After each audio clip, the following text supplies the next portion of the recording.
Even कोई भी book पढ़ते हैं तो पूरी बुक पढ़ने में बहुत समय लगता है। तो मैं आपको एक जो पॉपुलर बुक्स है जो रिसेंटली बहुत ज़्यादा चलती है उन बुक को समरी आपको एक बार बता देता हूँ। और समरी बताना से क्या होता है, किसी बुक की समरी पढ़ ले तो पूरी बुक का हमें पूरा महत्व पता चल जाता है कि वो बुक क्या थी। पूरी बुक पढ़ने में जितना टाइम लगता है हम समरी पढ़ के किसी चीज़ को आसानी से जल्दी में समझ सकते हैं। तो आज हम जो बुक स्टार्ट कर रहे हैं उसका नाम है गुनाहों का देवता। गुनाहों का देवता अभी पॉपुलर चल रही बुक है। गुनाहों का देवता धर्मवीर भारती का एक प्रसिद्ध उपन्यास है, हिंदी में लिखा गया है, जो कि पहली बार 1949 में प्रकाशित हुआ था। यह एक प्रेम कहानी है जो एक बहुत मार्मिक ढंग से लिखी गई है प्रेम कहानी है, जो स्वतंत्रता के पूर्व में इलाहाबाद भारत में समिट की गई थी। ये कहानी इलाहाबाद भारत की है। जो स्वतंत्रता के पूर्व की बात है, उस टाइम किस प्रकार से चीज़ें घटित होती थी वो इस बात में दर्शाया गया है कि उस टाइम में किसी एक मिडिल क्लास आदमी की प्रेम कहानी किस प्रकार घटित होती थी और उस आदमी कितनी चीज़ें उसके ज़िंदगी में सामना करना पड़ता था, किन किन समस्याओं का सामना करना पड़ता था। और आज भी अमूमन अगर कुछ गाँव में देखें तो ऐसा ही कुछ होता है। इसमें जो मुख्य पात्र है, पांच पात्रों को उल्लेख किया गया।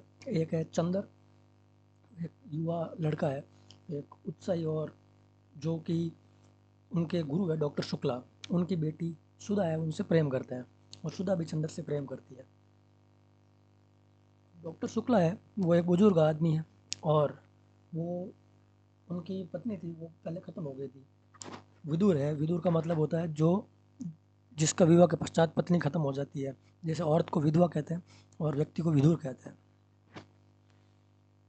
सुधा थे, सुधा एक गांव की पढ़ी लिखी लड़की है और चंद्र भी एक पढ़ा लिखा लड़का है, लेकिन सुधा कुछ चंद्र से ज़्यादा हाई क्लास फैमिली से बिलोंग करती है क्योंकि वो उनके टीचर की बेटी है। डॉक्टर शुक्ला है वो गांव के बुजुर्ग आदमी है, तो उनका जो माइंड सेट है वो परंपरागत मूल्यों पर बेस्ड है। गेसु सुधा की एक अच्छी दोस्त है जो सुधा और चंद्र के बारे में जानती है। जब भी सुधा और चंद्र मिलते हैं गेसु साथ जाती है। गेसु को पता है सुधा और चंद्र एक दूसरे से प्रेम करते हैं। बिनती है जो सुधा की चचेरी बहन है वो भी इसके बारे में जानती है। यह उपन्यास चंद्र और सुधा की प्रेम कहानी का वर्णन करता है। और चंद्र जो एक अनाथ है और सुधा से गहरा प्रेम करता है। चंद्र के माता पिता नहीं है, लेकिन वह सामाजिक और आर्थिक बाधाओं को जानता है जो उसके रास्ते में खड़ी है। मतलब कोई भी व्यक्ति अगर सामाजिक आर्थिक बाधाओं के बारे में वो अच्छे से जानता है कि भाई किस प्रकार अगर गांव में कोई किसी के साथ प्रेम करना या पुराने मूल्यों में आगे प्रेम कहानियाँ बहुत ज़्यादा चीज़ों से गुजरना पड़ता, समस्याओं से गुजरना पड़ता था। सुधा जो आधुनिक विचारों की है, चंद्र भी आधुनिक विचारों के, लेकिन सुधा के पिता है वो आधुनिक विचारों के नहीं है क्योंकि बुजुर्ग है। बुजुर्ग आधुनिक विचारों में से ज़्यादा परंपरागत मूल्यों पर विश्वास करते हैं। धर्मवीर भारती इस कहानी का उपयोग सामाजिक आर्थिक विभाजन और सामाजिक अपेक्षाओं के मनोविज्ञान प्रभावों को उजागर करने के लिए करता है कि भाई किस प्रकार आर्थिक और सामाजिक परिस्थितियों से किसी व्यक्ति के जीवन में कितनी कितनी समस्याएं आती हैं। उपन्यास है जो प्रेम, संघर्ष, कर्तव्य, परंपराओं और उसके द्वारा उन पर दिए गए व्यक्ति के बलिदानों का वर्णन करता है कि व्यक्ति को क्या क्या बलिदान देना पड़ता है समाज के लिए, परंपरागत मूल्यों को जीवित रखने के लिए, अपने विचारों को जीवित रखने के लिए, उसके कर्तव्यों को पूरा करने के लिए।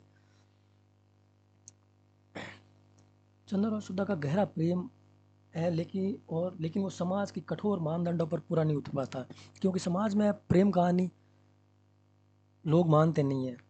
ठीक है, क्योंकि समाज परंपरागत मूल्य पर विश्वास करता है जो कि अरेंज मैरिज पर डिपेंड करता है। जो प्रेम विवाह या प्रेम की कहानियों पर समाज आज भी विश्वास कम करता है और पहले तो बिल्कुल इससे अलग कहानी थी। और सुधा भी चंद्र को प्रेम करती है और चंद्र और सुधा को पता है कि अगर हम दोनों प्रेम करते हैं तो समाज हमारे प्रेम को कभी स्वीकार नहीं करेगा। अब जो भी समस्या है इसमें क्या है, पहला तो प्रेम समाज में अगर देखा जाए तो सबसे बड़ी चुनौती है प्रेम करना और उससे प्रेम विवाह करना, अपने प्रेम को सफल बनाना। दूसरा है सामाजिक मानदंड। अब सोशल नॉर्म्स क्या कहती है, उपन्यास सामाजिक मानदंड और परंपराओं को चुनौती देता है। यह दर्शाता है कैसे समाज के कठोर नियम और परंपराएं व्यक्तिगत स्वतंत्रता और प्रेम को बाधित करते हैं। चंद्र और शुद्धा का प्रेम समाज के इन मानदंडों,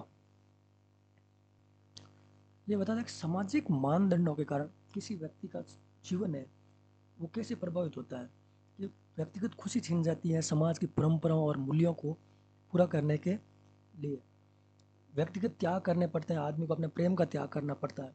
सुधा है, उसको अपने पिता की इच्छाओं का सम्मान करने के लिए अपने जीवन में प्रेम का त्याग करना पड़ता है, अपने व्यक्तिगत खुशियों को त्याग करना पड़ता है। चंद्र को अपने गुरु का मान रखने के लिए चीज़ों का त्याग करना पड़ता है। इस कारण व्यक्तिगत त्याग, जो पर्सनल सेक्रीफाइस होते हैं, वो करने पड़ते हैं। और जो मनोवैज्ञानिक प्रभाव है, साइकोलॉजिकल इम्पैक्ट पड़ता है इस पर। उपन्यास में पात्रों के मनोवैज्ञानिक संघर्षों का गहरा विश्लेषण किया गया। चंदा और सुधा दोनों अपने भावनात्मक और मानसिक संघर्षों से गुजरते हैं। चंदर के मन में सुधा के प्रति प्रेम और सामाजिक दबाव के बीच संघर्ष होता है, जबकि सुधा अपने पिता की इच्छाओं और अपने प्रेम के बीच फंसी रहती है। यह मनोवैज्ञानिक संघर्ष उनके निर्णयों और जीवन पर गहरा प्रभाव डालता है, क्योंकि आदमी अगर समाज के दबाव से, अपनी व्यक्तिगत चीज़ों से सेक्रीफाइस करता है तो उसके ऊपर मनोविज्ञान प्रभाव तो जरूरी पड़ता ही है। कुछ उसके लिए उसे बहुत सारे बलिदान देने पड़ते हैं। वो इसमें बताया गया था कि ये प्रभाव पड़ता है, प्रेम, सामाजिक मानदंड और मनोवैज्ञानिक प्रभाव। अब इसका अगर निष्कर्ष देखें इस कहानी का, तो गुनाहों का देवता एक मार्मिक और संवेदनशील उपन्यास है, जो कि प्रेम, सामाजिक मानदंडों और व्यक्तिगत त्याग के विषयों को गहराई से छूता है। धर्मवीर भारती ने इस उपन्यास के माध्यम से यह दिखाने की कोशिश की है कि कैसे सामाजिक दबाव और परंपराएं व्यक्तिगत स्वतंत्रता और प्रेम को बाधित करती है। यह उपन्यास प्रेम के संघर्षों और कर्तव्यों और परंपरा के नाम पर किए गए बलिदानों पर एक गहरा और मार्मिक दृष्टिकोण प्रस्तुत करता है। बताया गया है कि किस प्रकार आदमी को प्रभावित करती है जो पुरानी परंपराएं हैं, रूढ़िवादी परंपराएं हैं, या समाज के मूल्य हैं, जो पुराने विचार है, वो व्यक्ति की स्वतंत्रता या किसी व्यक्ति को जीवन जीने के लिए स्वतंत्र जीवन जीने के लिए किन किन चीज़ों का त्याग करना पड़ता है, और किन किन चीज़ों के, अगर उसको समाज के मानदंडों के अनुसार चलना है तो चीज़ों को त्याग करना पड़ेगा, और स्वतंत्र जीना है तो समाज के किन किन मानदंडों का उल्लंघन करना पड़ेगा। और कहानी का कोई अंत नहीं किया गया इसमें, इस बुक का कोई अंत नहीं किया गया। इस बुक का अंत इसलिए नहीं किया गया कि धर्मवीर भारती, अगर हमारे दृष्टिकोण से देखें तो वो ऐसा चाहते हैं कि ये बुक चलती रहनी चाहिए, क्योंकि किस प्रकार समाज बदलता है, स्वतंत्रता से पहले क्या चीज़ें हुई थी, बाद में क्या घटित होगी, और आने वाली 21वीं सदी में, 22वीं सदी में जैसे जैसे समाज बदलेगा, उसमें किस प्रकार समाज की परंपरा और मानदंडों में फ़र्क आएगा। और इसकी कुछ महत्वपूर्ण जो संदेश हैं, पंक्तियाँ हैं, जो जिसके बारे में मतलब अगर उल्लेख किया जाए, अगर उनको एक क्योर्ट्स की तरह लें, तो वह प्रेम वो नहीं है जो लिया जाता है, प्रेम वो है जो दिया जाता है। मतलब प्रेम वो नहीं है कि आप किसी को ऊपर अत्याचार करके उसका प्रेम पाने के लिए, अपना प्रेम सिद्ध करने के लिए उसका प्रेम ज़बरदस्ती से पाओ। प्रेम तो वो है जो दिया जाता है, प्रेम के लिए सेक्रीफाइस किया जाता है।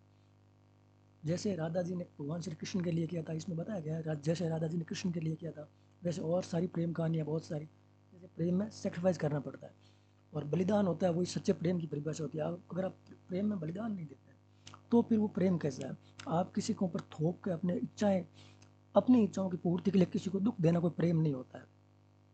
अगर कोई आपसे प्रेम करता है तो ये जरूरी नहीं कि आप उससे करो, और आप किसी से प्रेम करते हो तो ये जरूरी नहीं कि वो आपसे प्रेम करे।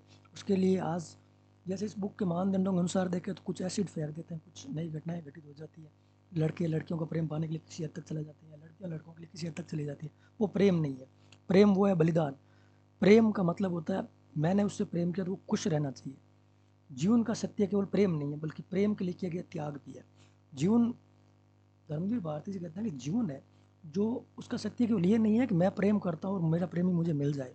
उसका सत्य है कि मैंने प्रेम के लिए कितना त्याग किया है, और उस त्याग के लिए मैंने अपने कितने सेक्रीफाइस किए हैं, और वो सेक्रीफाइस ही आपके प्रेम है। अगर आप सेक्रीफाइस नहीं करते, माता पिता अपने बच्चों के लिए किस प्रकार सेक्रीफाइस करते हैं, या बच्चे अपने माता पिताओं के लिए किस प्रकार सेक्रीफाइस करते हैं, वही प्रेम है।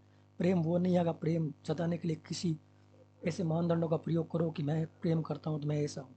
ठीक है। और चौथा है इसका महत्वपूर्ण पंक्ति की, अपनों के लिए अपने मन की इच्छाओं का त्याग ही सबसे बड़ा धर्म है। अगर आदमी धर्म की परिभाषा देखें महाभारत रामायण से, अगर पुराने एशियन टाइम से देखें अब तक के लिए, तो अपनों की इच्छाओं के लिए जो त्याग किया गया है वो सबसे बड़ा धर्म होता है। अपनों की इच्छाओं के लिए किया गया त्याग। अगर आपके अंदर त्याग की भावना नहीं है तो आपके अंदर धर्म की भावना नहीं है, और प्रेम की भावना नहीं आएगी। त्याग ही सबसे बड़ा प्रेम है। अगर देखें तो उन्होंने बताया कि प्रेम जो दिया जाता है, मतलब त्याग ही सबसे बड़ा प्रेम है, और प्रेम ही सबसे बड़ा धर्म है। तो और इसका संदेश जो देना चाहते हैं कि प्रेम और बलिदान, असली प्रेम त्याग और बलिदान में नियत होता है। इस उपन्यास में चंदन और सुधा के बीच का प्रेम इस तथ्य को उजागर करता है कि सच्चा प्रेम खुद को त्यागने और दूसरों की खुशियों के लिए बलिदान करने में, मतलब खुद के प्रेम को त्यागना और दूसरों की खुशियों के लिए अपना बलिदान देना ही सच्चा प्रेम है। अगर आप प्रेमी के लिए कुछ सेक्रीफाइस नहीं कर सकते, कुछ बलिदान नहीं दे सकते, तो आपका प्रेम उस हद तक सच्चा नहीं है। ये धर्मवीर भारती जी बताते हैं, और यही सत्य भी है। व्यक्तिगत इच्छाओं और सामाजिक मानदंडों का संघर्ष उपन्यास इस बात को दर्शाता है कि समाज की अपेक्षाएं और व्यक्तिगत इच्छाएं अक्सर टकराती हैं, और इनसे उत्पन्न होने वाला संघर्ष व्यक्तियों के जीवन को कैसे प्रभावित करता है। मूल्य और नैतिकता का महत्व, चंदन के निर्णय नैतिक है, उनके जीवन पर इसका प्रभाव दिखता है। और हमें यह प्रभाव यह सिखाता है कि भाई चंदन के जो मूल्य नैतिक थे, अपने गुरु के प्रति सम्मान, अपने प्रेम के लिए बलिदान, और सुधा के जो निर्णय थे अपने पिता के प्रति सम्मान, ये नैतिकता के महत्व को दर्शाते हैं। धन्यवाद। इस पूरी बुक का ये सारांश था।